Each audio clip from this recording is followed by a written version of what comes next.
இருக்க ஒரு உறுதியான கூடு இல்லாதனால சின்னுவோட அப்பா அம்மா காற்றில் சிக்கி அடிக்கப்பட்டாங்க.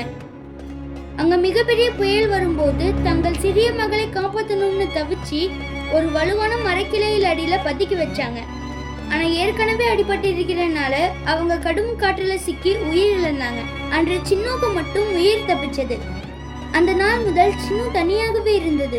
மழையில நினைந்து காற்றுல நடுங்கியபடியே மரக்கிளைகள்ல தூங்க வேண்டி இருந்தது. ஒரு பாதுகாப்பான வீடு இல்லாதனால்தான் என் தாய் தந்தை இல்லாம போனார்கள் என்று சின்னு அடிக்கடி நினைத்து கொண்டது.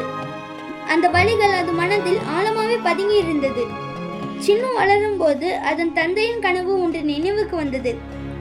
தந்தை அடிக்கடி சொல்லுவாரு, சின்னு, ஒரு நாள் நம்ம ஒரு அழகான வலுவான கூடு கட்டுவோம். மழையும் காற்றும் நம்மை தொட முடியாது. அங்க நம்ம பாதுகாப்பாவே இருப்போம். அந்த கனவை தன் தந்தை நிறைவேற்ற முடியவில்லை. ஆனா சின்னு, நான் என் தந்தை கனவு நிறைவேற்றுவேன்.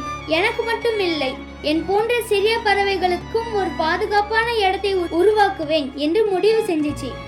சின்னோட நண்பர்கள் அது கேட்டு சிரித்தார்கள். சின்னு, நீ இன்னும் சிறியவள் தான். பெரிய காற்று, மழை, பூனைகள் இதெல்லாம் தாண்டி கூடு கட்டுவது ரொம்ப கடினம். உன் அம்மா அப்பானாலே கூட முடியவில்லை என்றால் உன்னாலே மட்டும் எப்படி முடியும்? அது விட்டுவிடு என்று சொன்னார்கள். ஃபுல் ஸ்டோரி லிங்க் பயோல கொடுத்துருக்கேன், மறக்காம பாருங்க.